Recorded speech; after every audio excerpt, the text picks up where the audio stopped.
to Flames Unfiltered, hosted by myself, Brad Burud, and Kyle Lewis. An Olympic edition, kind of an Olympic edition, like Olympic break edition. How's that sound? Yeah, that's more like it. Even though it's the break just started, but we're there. We're at the Olympic break, and it's been, 2 nights now without Flames hockey. Tonight will be the second night, and we have, 20 more to go. Yeah, it's kind of nice, actually. I don't you know what I mean? Like, no, and I don't know if, like, the news of Huberdeau's injury, like, made it more like, well, it just made it more, like, emphatic, you know? It's like, the team shut down, he shut down, and I guess we may as well start by diving into that. I mean, that's certainly offers a lot of explanation, does it not? I would tell you one thing, though.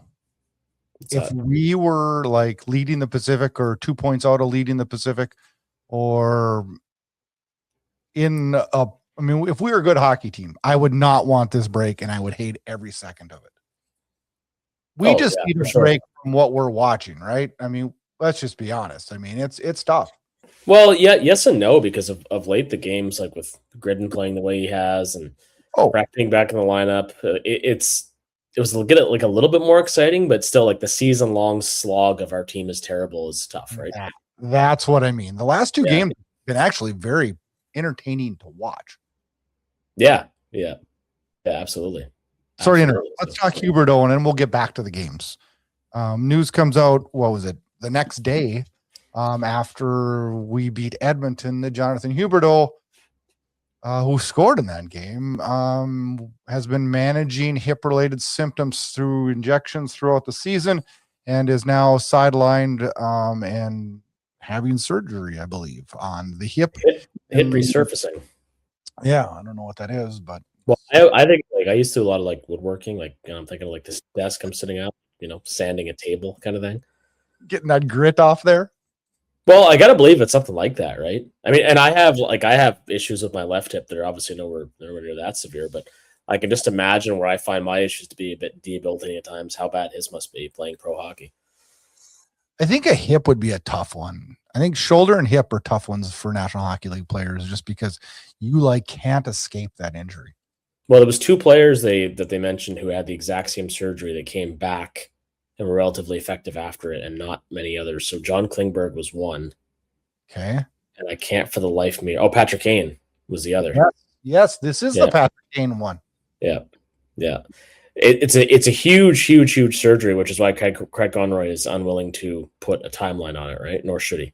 Do you believe maybe this lingers until next season? And God, I hate to do this, and I hate to pick on a guy when he's down, but is this the means to an injury end of Jonathan Huberdeau?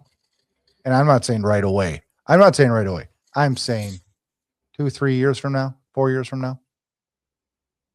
It really depends on how his rehab goes. He's 32, I believe. Yeah.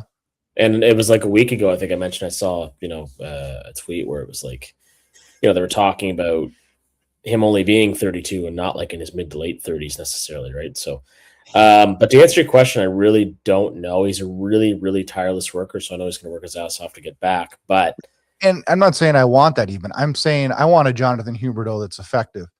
I would take a Jonathan Huberdeau like we had last year, and quite honestly, I think you would probably agree with me that we both were pretty surprised this year, his ineffectiveness throughout the season, right? Yeah, it was excessive. I mean, he was really bad on a lot of nights, and I'm sure he'd be the first to admit it. And I never really, we always talk about players playing through things, and there's been a lot of conjecture about the Flames having players that play through things. That never really crossed my mind a lot with him, just because he has generally not been very good at all in Calgary, apart from, given stretches. But last season was quite good. He kind of redefined his games we've talked about. But I don't know what to make of this long term. It actually reminded me a lot of when Monahan was shut down in 2022, right? Yeah. I want to say, because it's only early February, he'll be back for training camp, because he is still quite young and keeps himself in good shape, as most of these athletes do. But I really don't know, and I suspect we'll know more at the end of the season. Yeah, and I guess, you know what? Let's just put it this way. I was happy when Jonathan Huberdeau got traded to the Flames. I was happy when we re-signed him. I don't think anybody saw this drop off coming. No. I don't think any of us like this drop off. Well, but I will say one thing.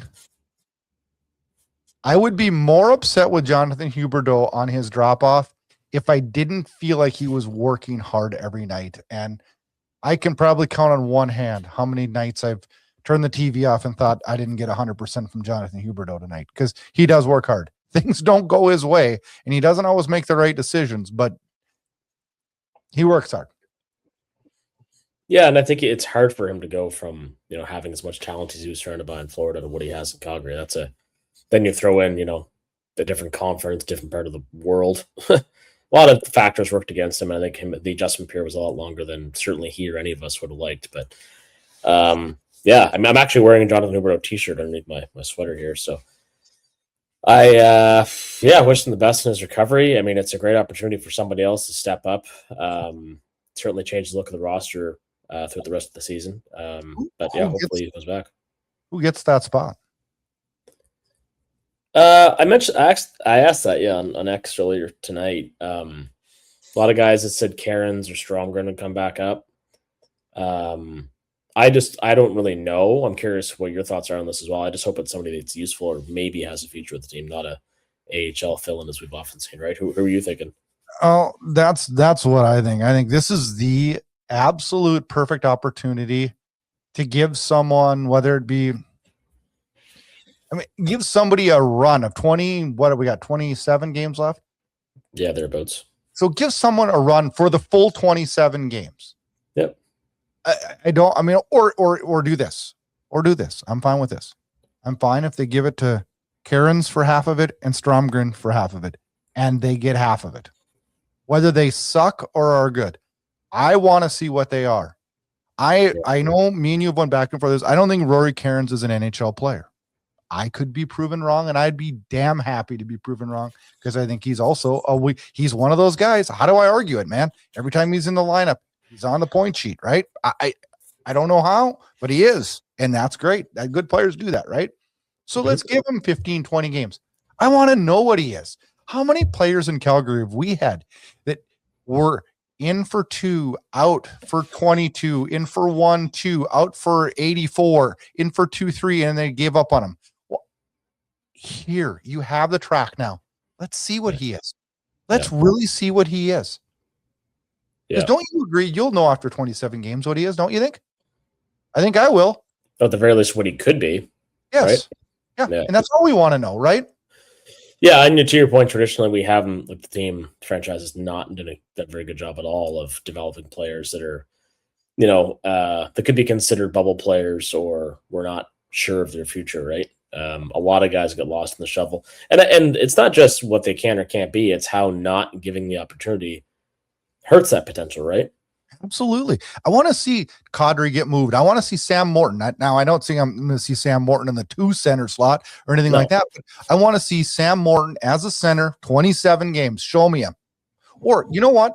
If you want to do this, I'd live with it too. Put Connor Zary at center on the 2nd or 3rd line, run him 27 games. I want to see it. Yeah, Carter King be fun to see too for a couple games. Why not? Let's just let's see it. But I want whoever it is, good or bad, I want to see a track. I don't want to see 2 games and then we're good. Yeah, we don't need to see 27 games of Dryden Hunt, right? No, I don't need to see Dryden Hunt in 1 game. I don't care if I see. I'm not trying to be an ass. I really believe that Dryden Hunt is not part of our future. Of course he's not. Why are we going to play him right now? We're not in a position to be making the playoffs. Let's see who we are and what we will be. Well, we're gonna have to wait a few weeks before we find out, but the team will have lots of time to think about it. Nothing else. Yeah, as will we and everyone else, right? I've been super critical of Huskin, and you have too. But and rightfully so. Damn it, rightfully so. But here's his chance. Here's his chance to see the runway. Here's his. And I will credit him this. The last couple of weeks, I've seen Gridden on the 2nd line playing up with players that can help him succeed. And he's helping them succeed. He's been a dynamo. Absolutely. Is he not the most fun player to watch on the team right now? I don't think it's even close. Yes, he is. No, you know who I like? This is another guy that I'm excited to watch every night. Kevin Ball. I mean, now we're on the defensive side. I get it. So that's probably unfair for me to say that. He's my favorite defenseman to watch every night. Yeah, because he figured out how to hit people, and he's always had a great stick. And yeah, we said this in our last show. He's the MVP of the season thus far. If we had to name one, it's him. And honestly, I thought about it after. It's really between him and Devin Cooley. But yeah, you're probably right. Devin Cooley, like I haven't pulled it up lately, but I think he leads like every statistical category there is for goaltending. Except for shutouts. Like, yeah, he's unreal. Yeah. But like, yeah, he's like really, really doing well. I'm just trying to. Just funny to think how they were like desperately looking for another backup in training camp when we were off they splendid. Yeah, we were both like, what the hell do we do, right? Oh, we were both dying. I mean, and rightfully so, though. Like, the results were miserable. And again, it's just preseason. But yeah, it was what a turnaround for him. What a great season. It's fun to watch, isn't it? He's even funner to listen to, and he is fun to watch. He's a goofy guy, but I like him. Yeah, just you can't not like him. That's it, right? Speaking of prospects, I want to touch base on an AHL trade that took place this week. The Calgary Flames / Wranglers send Jeremy Poirier to Dallas Stars, which is Texas, whatever they're called. I don't even know. Stars. It's Texas Stars. Whatever. Yeah. Anyways, we trade defensemen. We trade 23-year-old defensemen. Both of them. Probably you've probably summed it up perfectly when we were texting back and forth. It's a change of scenery for both. Yeah. Which is great. But the one thing that kind of like got me thinking, they're both UFAs at the end of the year, by the way. Both are RFAs. Poirier has ARB, which that's not going to do anything for him, but both of them are going to have to re-sign or will be finding a different home next year anyways. But it's weird. Like, we have a glut of right defensemen, and we traded a left defenseman for a right defenseman. Yeah, I thought everybody's been saying that's strange. Doesn't make a lot of sense. I didn't really look up a lot on Gavin Smith because, I mean, I think he's just, there for – is it Smith? Is that his last name? Did I get that right? White. Close White, enough. Sorry. I knew it was such a common name. That's terrible. Anyway, yeah.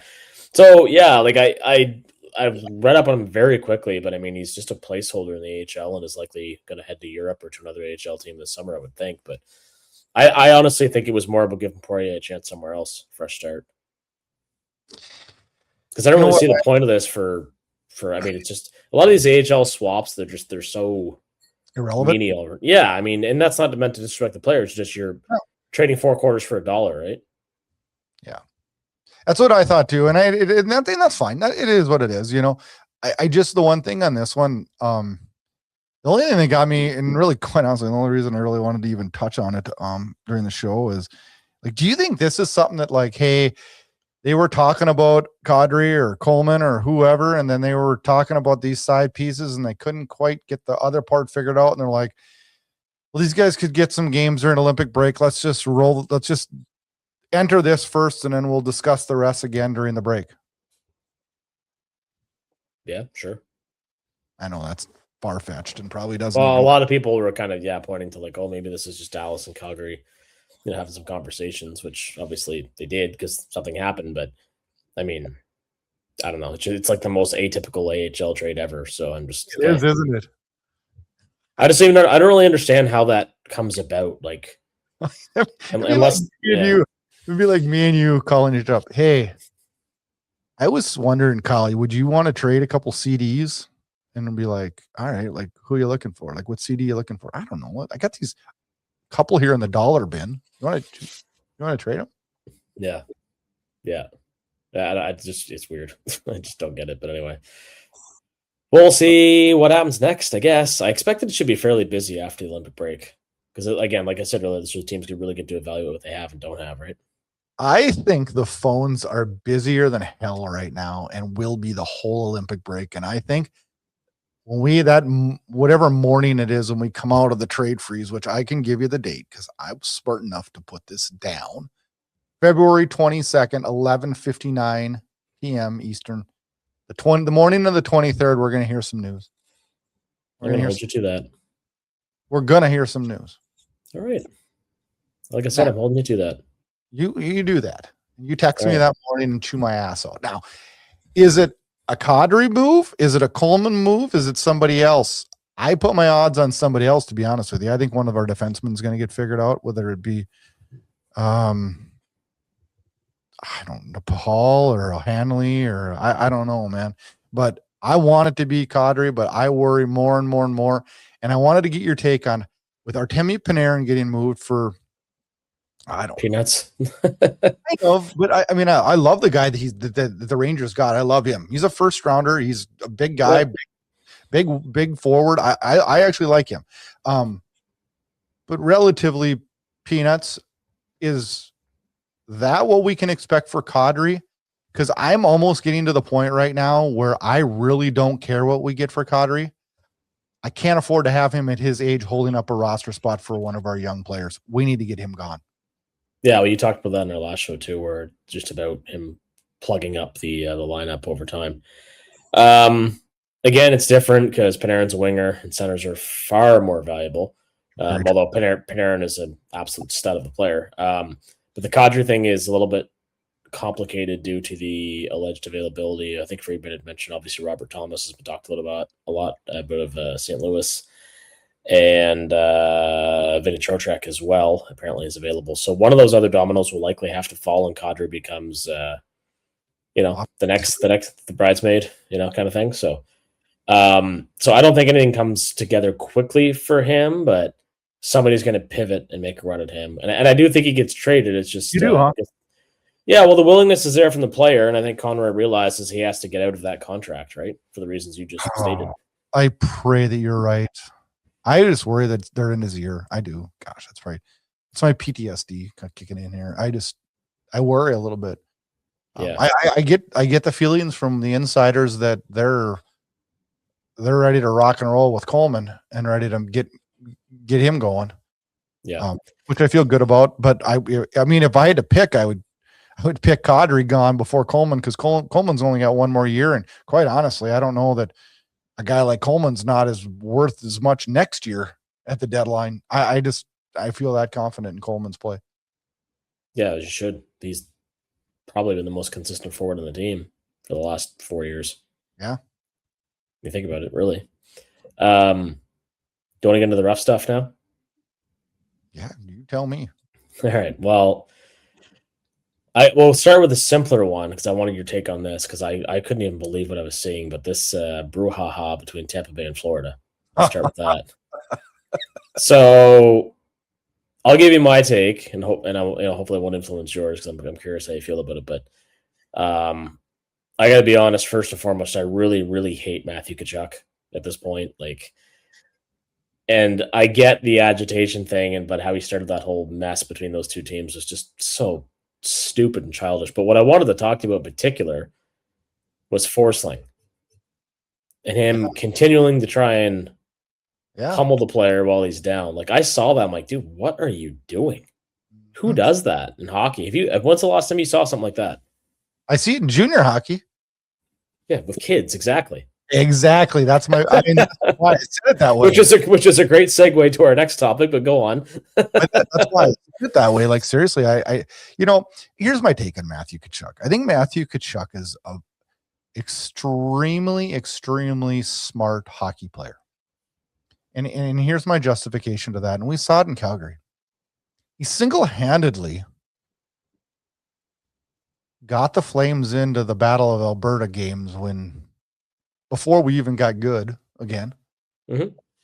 He did. And what he's done with the Florida Panthers is he's created an edge, much like the guy, we all hated Marchand, right? Yeah, I figured you mentioned him. And he still do. And here I'm gonna bring out a blast from the past. Remember Jarkko Ruutu? Oh yeah, very well. Everybody hated that son of a bitch, right?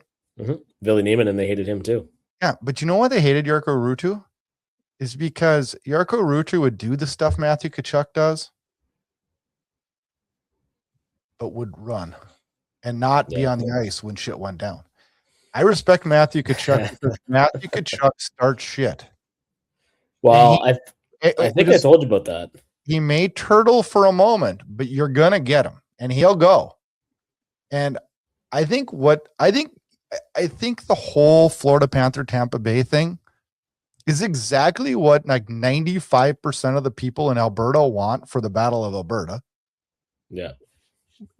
But what Matthew could, but when I watch that, it's so dumb. This is so hypocritical. If this is the Flames Oilers, I'd be like off the wall today. Just, oh my God, this is so fun. But when I watch it and it's Tampa Bay, Florida, I'm just like, huh?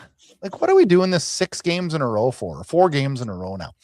I think, I don't know. There is something that we don't know because you know what? What Matthew Tkachuk did last night, if he does that against the Buffalo Sabres, there's a fight. Yeah. He does that at Tampa Bay, and it's like everybody all out warfare.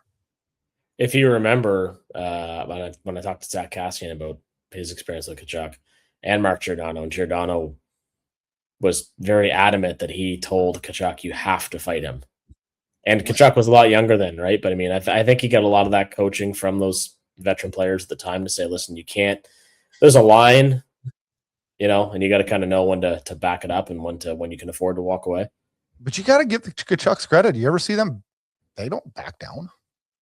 No, I just wish he hadn't been such a bitch about it when he hit it from behind, That's what bothered me, the way he started it. Not even that big of a hit. I mean, it was dirty, but like it wasn't like he took a run at somebody. I mean, no, I just thought it was so childish and dumb. Who did I watch the other night?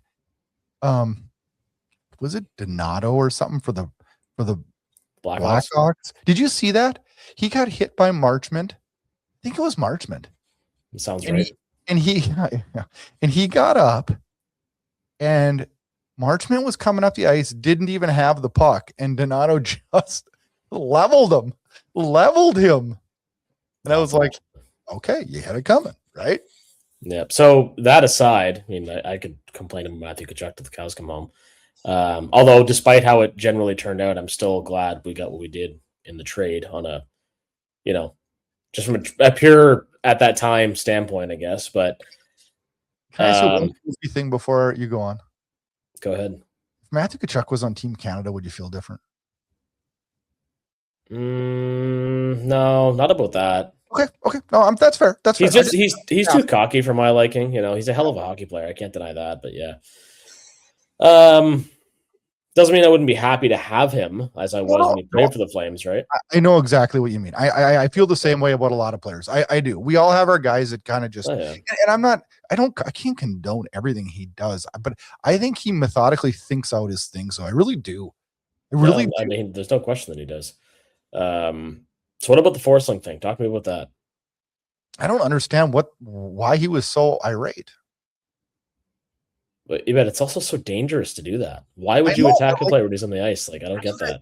That's why I made the comment. Like, I feel like there's a whole bunch more that we don't know. I don't know. It's going to come out in the form of a suspension, I would think, but it was crazy. Anyway. Well, Hagel's going to get suspended too, right? Probably, man. I often forget how tough that guy is too. Holy Lord! But he even was swinging with the officials too. So God, the whole thing was a mess, man. It was just a mess. Yeah. But yeah, speaking of a mess, I guess we'd be remiss if we didn't talk about the whole Gavin McKenna situation, which has already, been downgraded, so to speak, in terms of one of the charges being dropped. Well, so the thing though that I'll let you give your take, and then I'll just tell you mine, or unless you want mine. Yeah, go ahead. Lay it on me. And I want you to tell me if you think I'm crazy here. It's just so media blowing that it's not even funny. What do you think the media throws out for their headline? 20 years in jail. Where did they get that? Oh, I said that on X too. I'm like, in no parallel universe does that ever happen. Now, and he wasn't even ever charged with a felony. The state's attorney he puts the charges down. He gets arrested for assault, right? He was arrested for assault. Yeah. Now, the proceedings would go where they would determine the severity and the situation, and then would place charges, whether it be a felony assault, an aggravated assault, which is a misdemeanor, or where it would go. And of course, 2 days later, after he was arrested, the charges are laid out just like I expected they would be. It'd be a misdemeanor because of the situation that had happened. Yeah. And all's okay. But it's still going to be, it may still be a financial black eye on the poor kid because he is going to get sued probably. Oh, yeah. He'll be able to afford that tenfold, though, to be honest. But thank goodness that it was not going to be a felony. And I don't really, and you know what? And if he did just grab somebody, like, I don't know the situation. I heard stories here. I think we both have heard that someone was talking about his mom and he punched him out. Okay. But yeah, yeah. Okay. And it wasn't just allegedly, the victim in this case was goading him and goading him and goading him, which is what led to the assault. Now, it doesn't justify what McKenna did, but the severity of the injuries that the individual sustained is a big reason why this got as far as it did. But to your point, and I agree, any insinuation, any TMZ level bullshit about Gavin McKenna getting 20-year prison sentences, that was never, ever on the table. And essentially what this all boils down to, like, it's an immature mistake on his part. Obviously the kid can handle himself, but the injuries sound quite severe, and I don't like anybody talking shit about anybody or anybody's mom, but it doesn't justify you KOing somebody. And the guy baited him because he knew who he was. Well, and I think that's a part of it too. I mean, I don't think, and that's why the biggest charge got thrown out, is because there was clearly no intent to injure him that badly. Clearly there was a lot of emotion involved. This had been building, and McKenna snapped and hit him, right? And hit him a few times allegedly. So whatever the case, what's essentially going to happen is the scouting, like the scouts and the interview him, the GMs, the combine, and all that are going to ask him questions about it. He's going to get sick of answering, but the answer is basically going to be, or the question rather, tell us about that night, tell us what happened, tell you what you learned from it, whatever. His talent's undeniable, and this is where that elitism kind of comes into it, right? Like, this guy's not a scrub. He's going to be a superstar, so they're going to ignore some of it. Yep. But they're also going to convince themselves that he's, better and learn from it, right? Whether he has or he hasn't. Hopefully he has, but that's how it's going to go. He wasn't going to be the consensus number one, I don't think. He could be with what's left of his season. Yeah. But I understand there's always going to be, to your point, some back and forth. He wasn't like the Connor McDavid, like we're going to get him number one. I think there's a high likelihood he goes one, and I still do. Yeah. There's a high likelihood he goes one. Yeah. But I want to throw in one thing here, and I think a lot of people have forgotten about this, and I don't know how the hell I remembered it. Remember last year in Medicine Hat when he got checked by his bench and absolutely lost his mind, and baseball swung across that guy's forearm. Just absolutely went bonkers, and baseball just teed off on that guy. Yeah. There's an anger thing here. And I'm not saying that's bad. I kind of like that in a player. Well, it is the streets though. Well, it is kind of bad because there's obviously a bit of a history here, and he's gonna have to get that in check if he's going to be a truly effective player and a decent overall person, right? First and foremost. But and you know what? Yeah. Don't you think a lot of these general managers, and I think you would do this. If you're the general manager, you can look at character a lot too. And this isn't helping his character, right?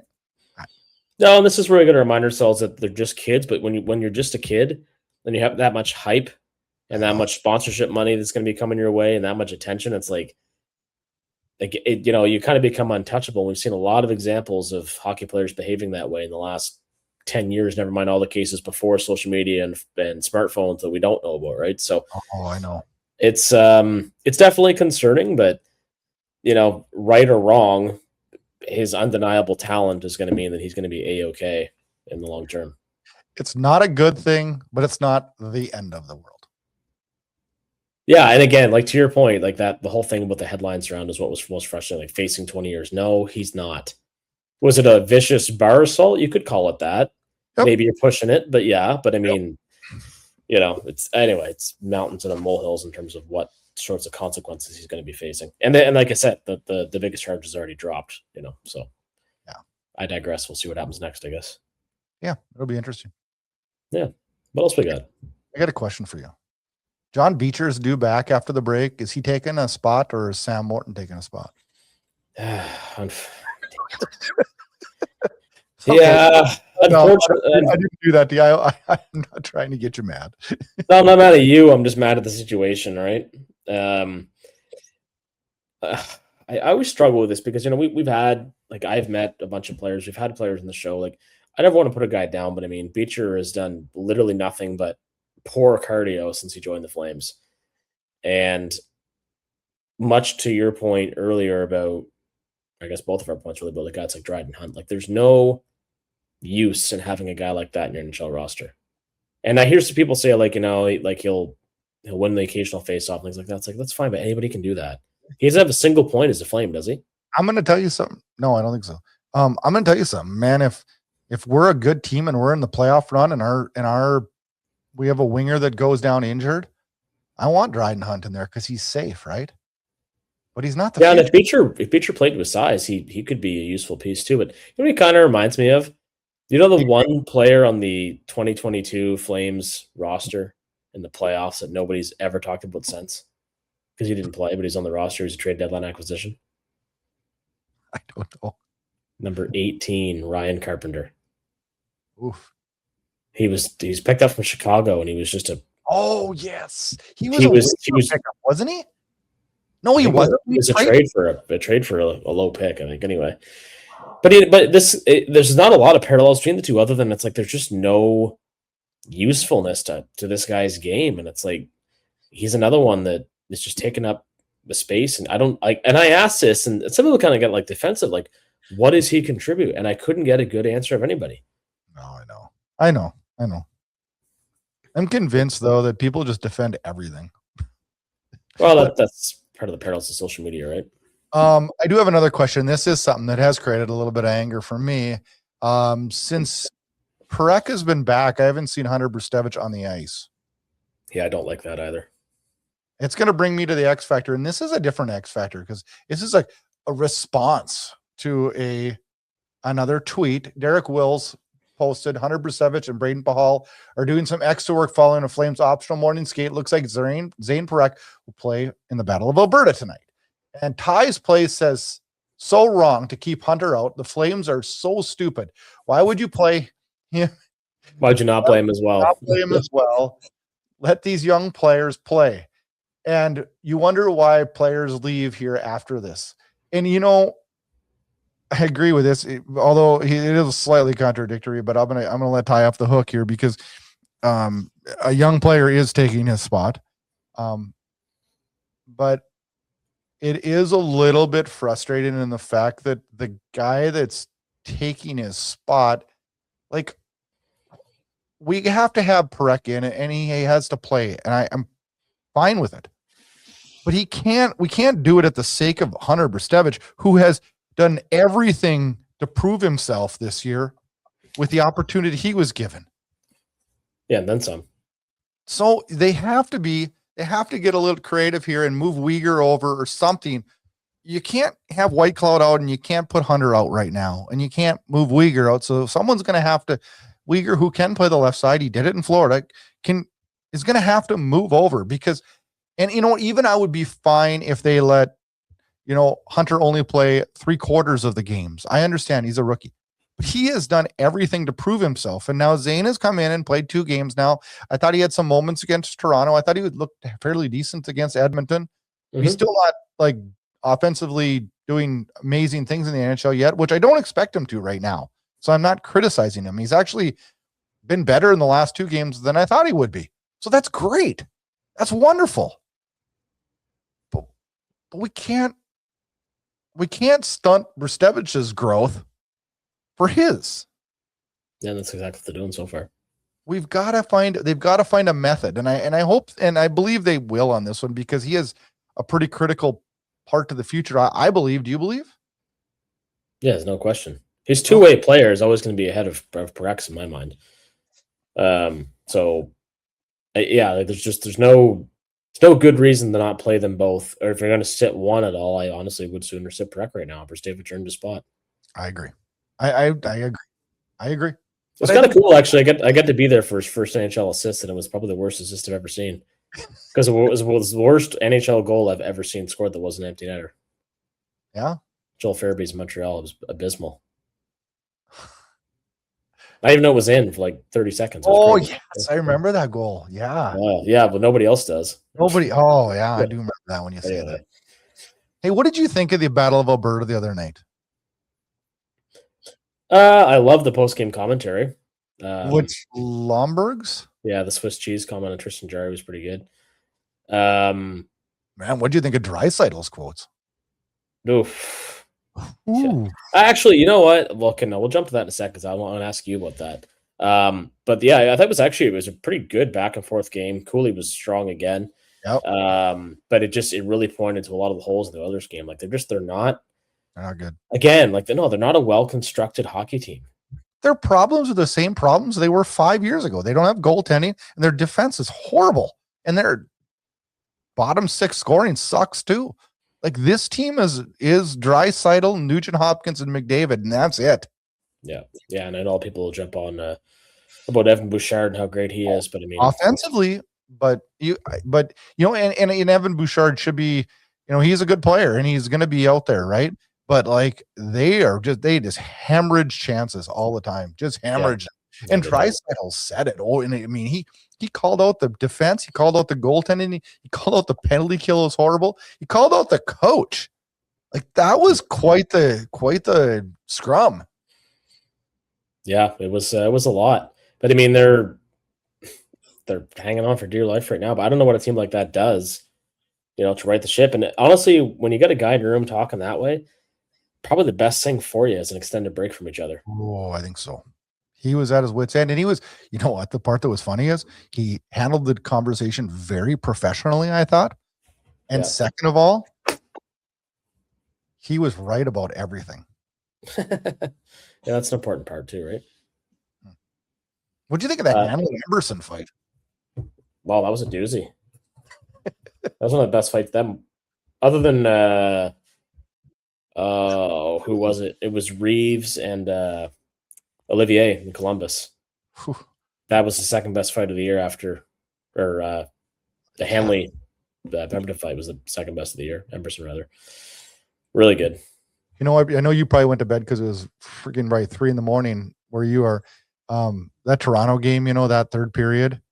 All I could think of that night was, man, the tank gods are going our way. That puck was like bouncing along the goal line, not going in. There was just stuff all over the place. It was just working against the Flames. Oh, crazy. Did you see that pass that Prek like missiled over to Kadri that he didn't know what to do with? Didn't even know what to do with it. Yeah.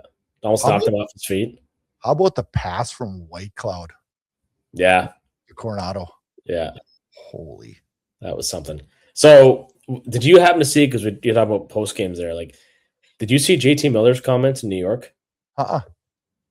Oh man, strip the C right off his chest. They should have never. Anybody that gives JT Miller a C, this looks like kick in the nuts. What did he say?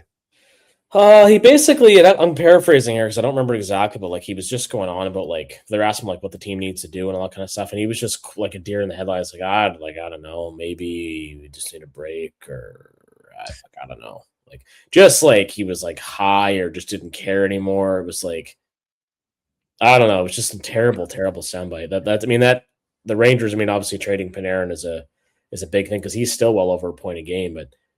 The retool that Drury says they're committing to, like that's going to be a complex one for sure. Yeah, for sure. Olympics start here next Thursday for the men. Are you excited? Not excited? Don't care? Oh, I care. I'm not excited yet. Till next week you'll get into it a little bit. Well, I got to go away for 3 days back to Ottawa, so when I get back, I'll be primed, ready to go. And the women's hockey excites me too, honestly. Mm-hmm. Even though we all know it's Canada, US, nobody else. But I guess I've just been so busy, I haven't thought about it a lot. This Olympics has been a little bit weird. I think all the conversation, and I think it's probably a lot of media hype. I do have one comment on it, but just with the arena talk and the negativity with that, I think it's so small. It kind of soured my my excitement for the Olympics. I know the opening ceremonies were this afternoon or something, and I didn't see anything. And I usually don't watch that part of it, but once I can watch a little bit, I know you're gonna think I'm crazy. Once I can watch a little biathlon and a little bit of I watch a little bit of curling here and there, but just maybe some bobsledding and some luge or something, speed skating, and then I'll get my game going a little bit. Yeah, no, I mean I'm kind of the same. I gotta sink my teeth into a little bit more. But yeah, the conjecture around the arena, like whoever was responsible for that needs to be like fired out of a cannon. Like, what a joke. I saw a picture on X, and I believe it to be a true picture because it's the rink, and there I can see the logos, and they match from the women's game I watched the other night. There's like 5 feet at the one end that's wide open. Like there's no bleachers at the end for 5 feet. Yeah. Well, why couldn't we build this rink out further? Why couldn't we have the rink done on time, right? I don't. Yeah, the whole thing just. Why is the neutral zone 4 feet shorter? That is a huge difference. You know who it's going to hurt? It's going to hurt guys like McDavid and McKenna and the guys that really wind it up, right? Oh, hugely. And it's also going to create a far, far more opportunity for injury. So, God willing, everybody comes back healthy. Thank God, all we got. Who would have ever thought this? The 2026 Olympics, who do the Flames send? Martin Pospisil. That's it. Who saw that? That's it. I thought Klapka might have made it. I still can't believe Backlund isn't going, but I can't believe Backlund's not, and I can't believe Klapka isn't. Yeah, he's the other one that was like, what the hell? Anyway, we'll see how it all shakes out. Yeah. Should be fun. Should be fun once it gets going again. Before we go, I wanted to say a message to the Southern Alberta Mustangs for the tragedy they had, and also the Santa Clara girls hockey team out in California who was in a horrible accident on the way to a tournament. And it makes you think back to the Humboldt thing and the Swift Current thing and all the things that happen in hockey, and how many kids and everybody are on the roads every single weekend for hockey all over. I'll be actually on the road tomorrow morning for hockey. Yeah, actually, a buddy of mine, Jason, drove to Rimouski today with his son to play hockey, and that's a long drive too. Yeah, I mean, there's a lot of miles, and it's just amazing. And thank God more things don't. I mean, that we don't have more incidents like this with all the miles that are put on every year for sports, whether it be hockey or any other sport. But you hear these stories of tragedy, and it's just sad. And for everybody infected, our prayers are with them. Yeah, it makes you think for sure. It's tragic stuff. Yeah.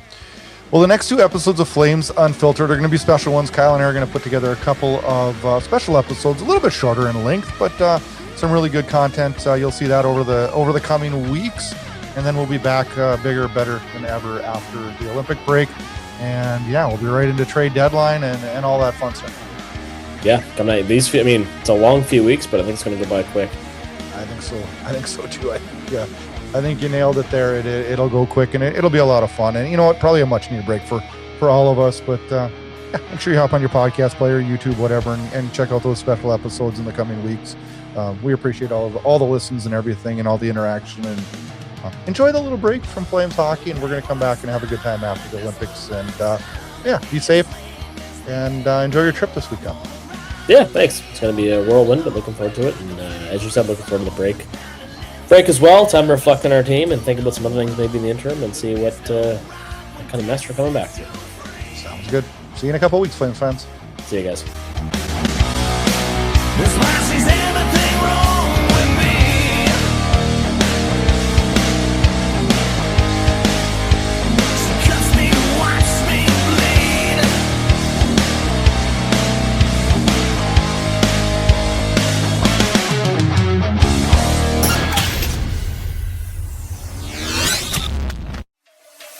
Thanks for listening to Flames Unfiltered with Brad Burud and Kyle Lewis, your source for unfiltered Calgary Flames hockey talk. Keep it locked on flamesunfiltered.ca. Subscribe where you get all your podcasts to never miss an episode. Flames hockey talk every week, presented by Inside Edge Hockey Media Group.